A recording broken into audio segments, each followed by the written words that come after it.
terkasih di dalam nama Tuhan Yesus, sering kita dengar bahwa hidup manusia itu adalah sesuatu pilihan. Bahwa hidup manusia itu adalah dikatakan dengan kehendak bebas. Tak banyak yang mengatur dengan pilihan kita. Tidak banyak orang yang mengatur dengan kehendak bebas kita.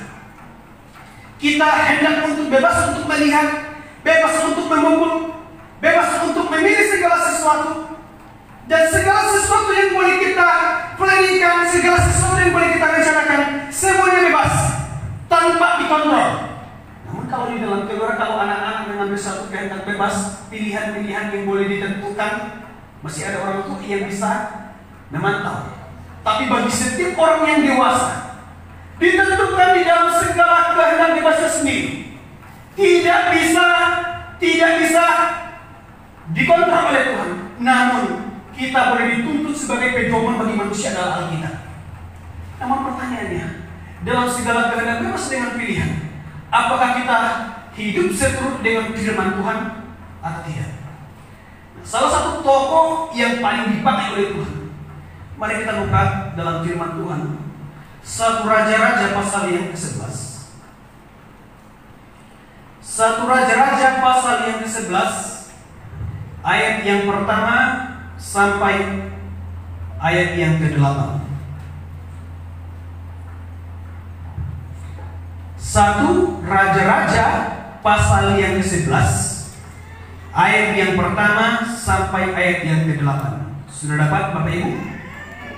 Dan juga jemaat yang ikut live, dibuka juga ayat firman Tuhannya. Kita boleh bersama-sama membacakannya. Saya hendak Bapak Ibu untuk bangkit berdiri, kita membacakan secara responsorial bergantian. Saya membacakan ayat yang ke-1 dan ayat yang ke-8 kita bersama-sama. Dengan judul perikop, Salomo jatuh ke dalam penyembahan berhala. Adapun Raja Salomo mencintai banyak perempuan asing. Di samping anak Firaun, ia mencintai perempuan-perempuan Moab, Amon, Edom, Sidon, dan Het.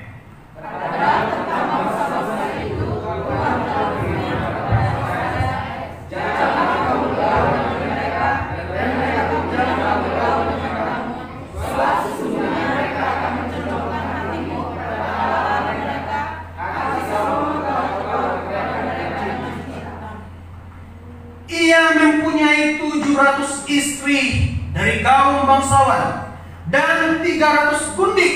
Istri-istrinya itu menarik hatinya daripada Tuhan.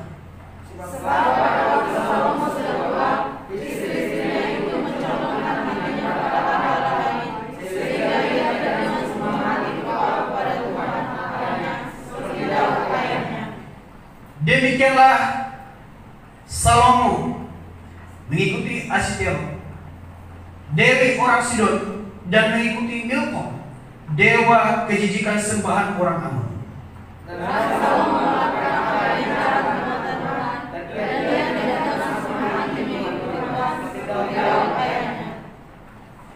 Pada waktu itu Salomo mendirikan bukit pengorbanan bagi Kamus, dewi kejijikan sembahan orang.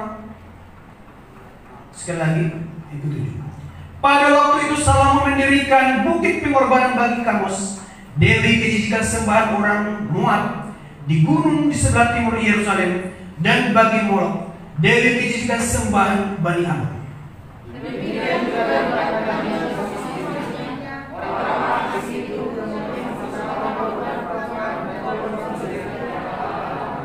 Ya, baik, silakan dulu. Bapak Ibu yang terkasih di dalam nama Tuhan Yesus Kristus, saya minggu yang lalu sudah disampaikan oleh Pak Sihotan tentang firman Tuhan tentang Raja Hizkia, bagaimana diingatkan oleh hamba Tuhan. Dan juga hari Selasa berbicara tentang bagaimana perjalanan kehidupan bangsa Israel diingatkan oleh Allah.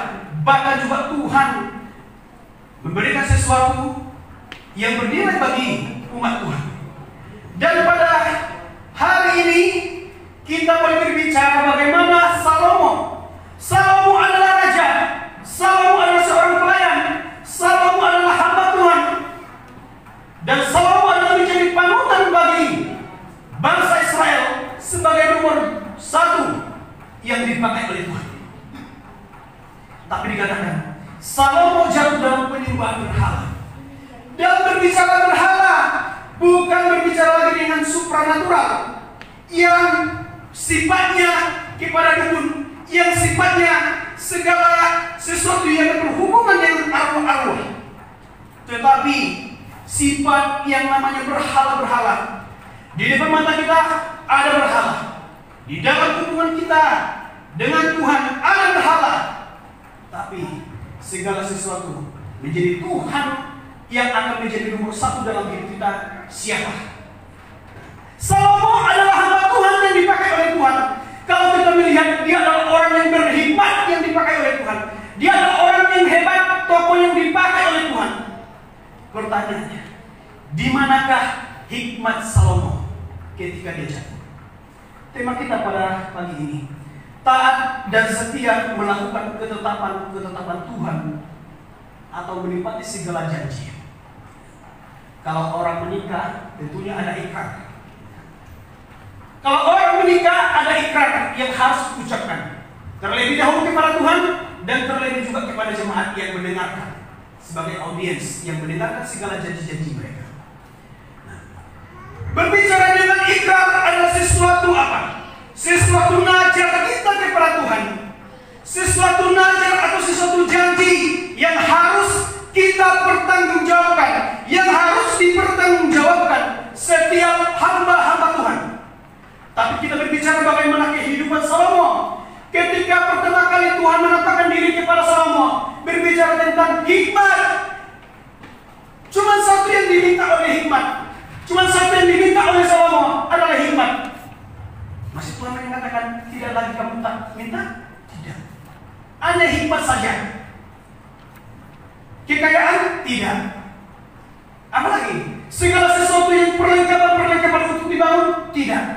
Hanya hikmat yang bisa menentukan segala perkara-perkara, yang bisa menentukan menghakimi setiap umat, yang sesuatu harus ditentukan oleh raja. Itulah yang satu diminta oleh Raja Salomo. Ketetapan itu sebelumnya sudah disampaikan oleh Tuhan, sudah disampaikan. Lalu Tuhan menampakkan diri kedua kalinya kepada Raja Salomo mengenai pembangunan bait Allah. Pembangunan bait Allah.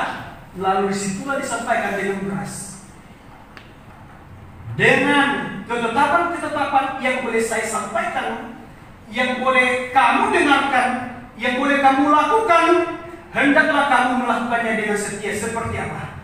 Seperti ayat Daud. Jadi ada generasi yang harus dicontoh. Ada generasi yang harus dicontoh oleh Raja Salomo. Berarti tidak miskin dia. Ketika dia diberikan oleh hikmat, dia menciptakan beribu-ribu hamsal.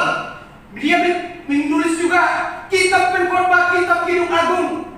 Begitu hebatnya, tidak ada manusia sehebat Salomo selain daripada setiap manusia yang ada di dunia sekarang ini. Hanya satu-satunya Alkitab mencatat, hanya satu-satunya raja yang paling berhikmat, yang menentukan segala perkara-perkara yang diputuskan oleh Salomo.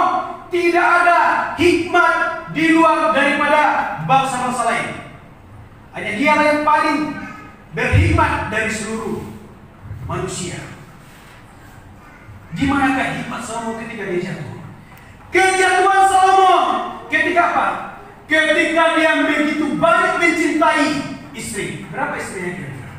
1000. Kalau saya mau katakan, tidak mungkin diingat istri-istrinya 1000 itu. Tidak mungkin diingat. 1000 istri, satu aja sudah repot. Ibu bapak lagi. Satu istri saja sudah repot, betul kan? Sudah repot. Apalagi 2 istri, 3 istri, 1000. Wah, bayangkan 1000. Minta sana, minta sini, minta sana. Dia yang paling hebat, paling berhikmat, paling bijaksana, yang berpengetahuan tinggi. Dengan apa? Dengan diwahyukan oleh Allah sesuatu pengertian yang paling hebat kepada Raja Salomo. Ketika dia begitu banyak mencintai istri-istri 1000, sehingga disitulah mulai saya mengatakan dosa bukan secara langsung.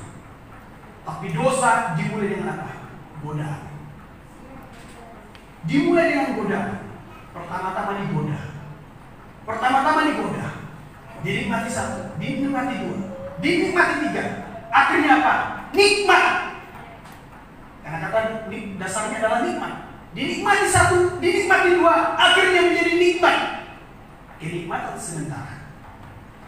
Itulah permulaan kejatuhan Raja Salomo. Yang pertama ketika dia mencintai banyak istri. 1.300 gundik dan 7.700 istri. Sehingga dibulatkan menjadi 1.000. Lalu yang kedua, bagaimana mulai kejatuhannya? Ketika apa?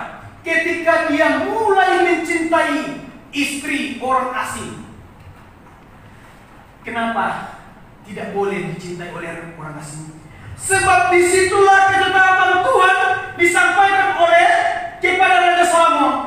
Dikatakan ayat yang pertama, adapun Raja Salomo mencintai banyak perempuan asing. Tidak boleh mencintai perempuan asing. Sebab kalau dia mencintai perempuan asing, maka hatinya akan dicondongkan. Firman Tuhan berkata, maka hatinya akan dicondongkan kepada apa? Kepada ilah-ilah mereka, ilah-ilah yang mati. Makanya saya katakan, sering saya katakan kepada muda-mudi, jangan pernah sekali-sekali mencintai yang beda agama. Sebab kenapa? Sebab akan dicondongkan hatimu kepada sesuatu doktrin yang salah. Keras firman Tuhan. Begitu juga dengan segala sesuatu yang berhubungan dengan iman, yang berhubungan dengan keselamatan, jangan pernah kita coba-coba untuk apa? Untuk lari daripada Tuhan. Nah, ketika dia mulai mencintai orang asing, disitulah dia mulai digoda. Disitulah dia mulai dipengaruhi oleh banyak istri. Dipengaruhi oleh segala keadaan. Siapa yang mempengaruhinya? Keluarga, istri-istrinya, bukan negara-negara yang lain. Mengapa sampai dia begitu? Karena dia kan hebat, paling berhikmat, paling berhikmat. Lalu yang ketiga, saya menceritakan dulu bagaimana kejatuhan Raja Salomo. Ketiga, Raja Salomo dia mengizinkan istri-istrinya menyembah berhala. Di mana? Di Yerusalem, bukan di negara mereka, bukan di Edom, bukan di Sidon, bukan di Hem, bukan di Mesir, tetapi di Yerusalem.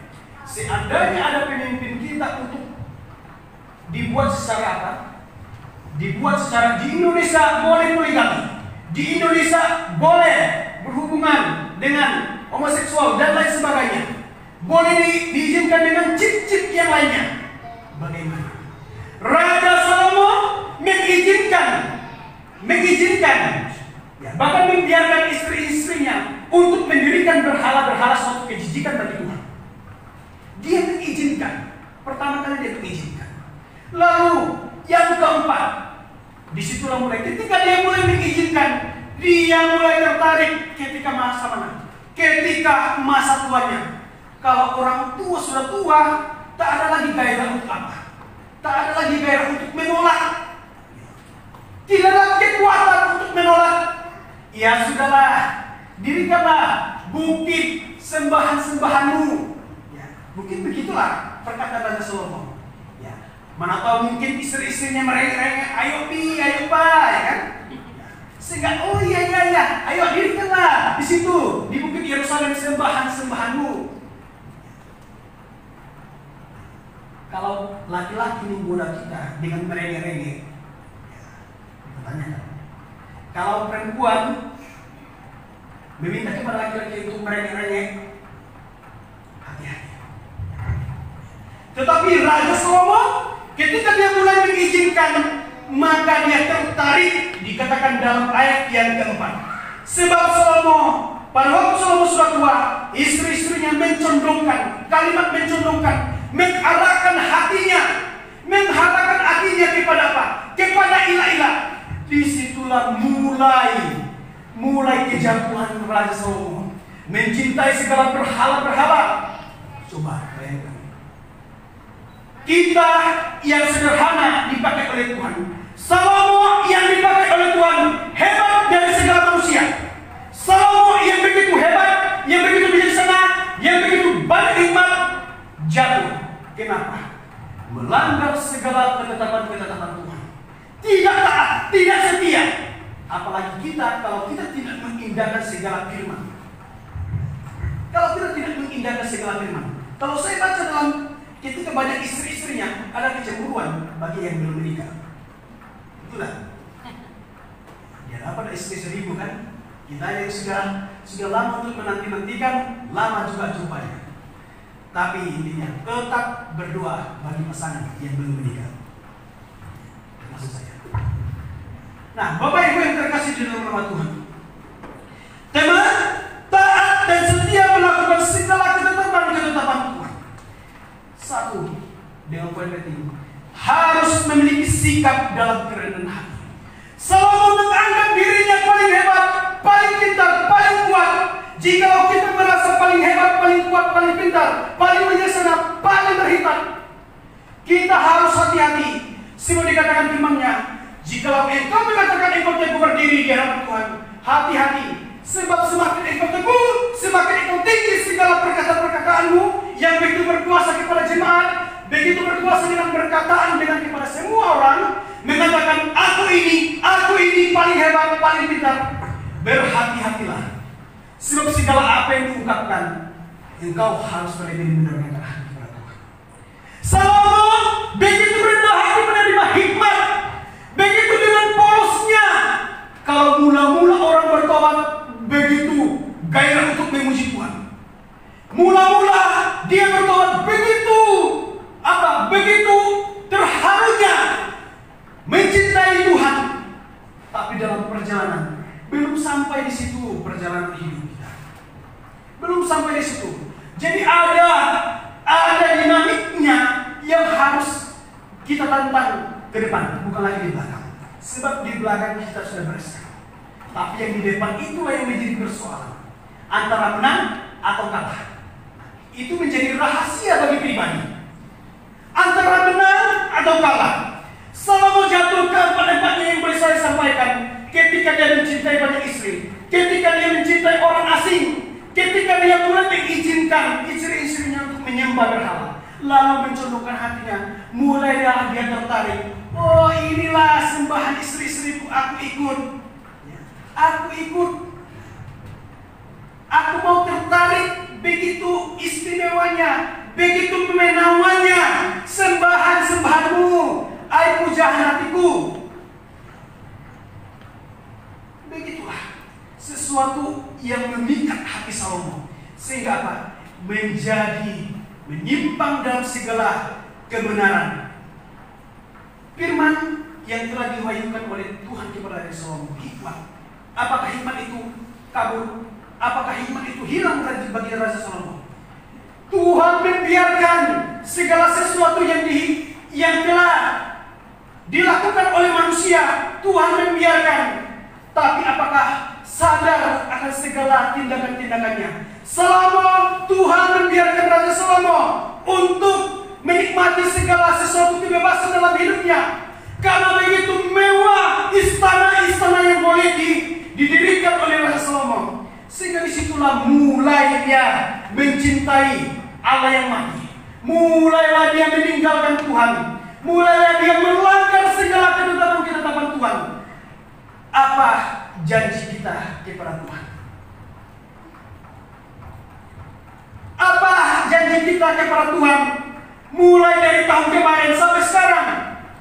Apakah janji itu sering kita melakukannya? Atau barangkali janji yang kita ucapkan kepada Tuhan kita ingkari? Janji bukan sembarangan janji.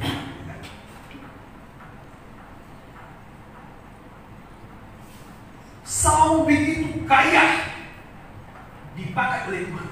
Kan ada lagu apa itu? Walaupun jelek tak apa-apa, yang penting kaya, ya kan? Ada gak apa-apa, yang penting jelek tapi banyak duitnya. Bapak Ibu terkasih Tuhan, jangan tergoda. Salomo tergoda. Salomo dipengaruhi oleh segala apa? Pertama dengan kekuasaannya. Pertama dengan segala keperwakilannya yang paling hebat, yang paling berhikmat.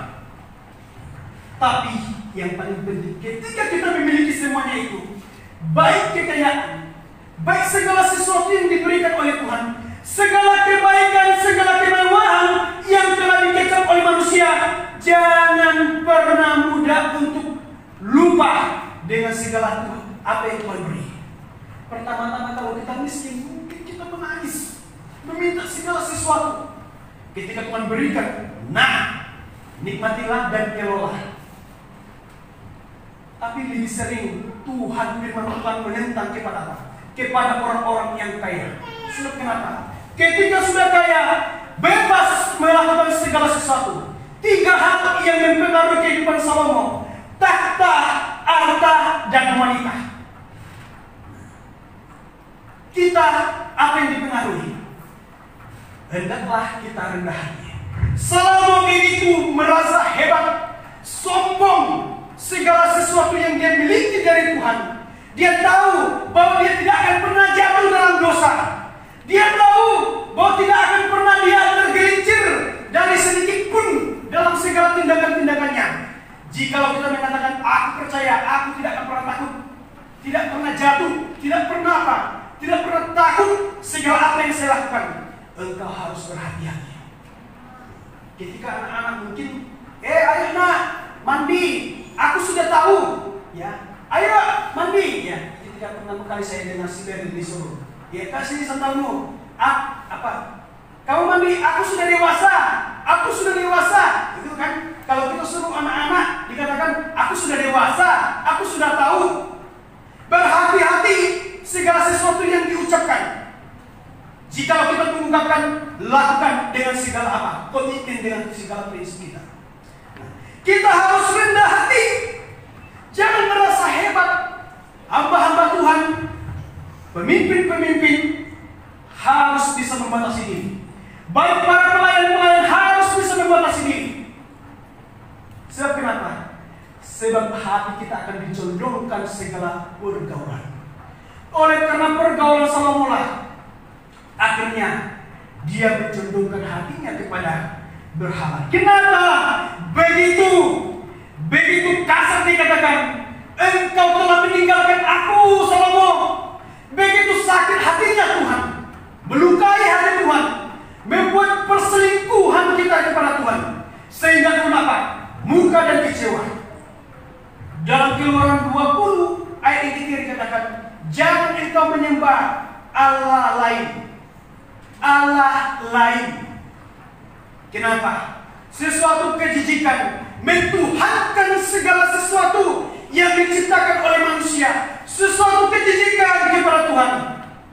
Inilah sesuatu perjinahan yang paling Tuhan tantang, paling Tuhan jijik segala kelakuan manusia.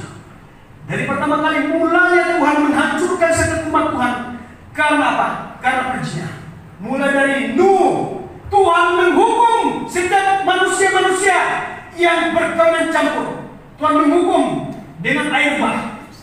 Dengan yang kedua, Tuhan menghukum dengan segala orang-orang yang ada di Sodom dan di Gomora. Kenapa? Karena perkawinan campur. Laki-laki dengan laki-laki. Perkawinan campur. Tuhan menghukum. Kalau kita membaca dengan Hiroshima dan Nagasaki, masih ada puing-puingnya. Tetapi Alkitab mengatakan semuanya rata, tidak ada yang sedikit nampak. Segala bangunan-bangunan yang ada di Sodom dan Gomora. Lalu yang ketiga, bagaimana Tuhan menghukum orang-orang yang mengecewakan, orang-orang yang mengingkar janji. Ketika apa? Ketika Tuhan menghukum, ketika si Dina, anak perempuan Yakub, si Dina anak perempuan Yakub dikotori oleh negara bangsa lain, sehingga dengan politik anak-anak Yakub. Kalau begitu, kalau kalian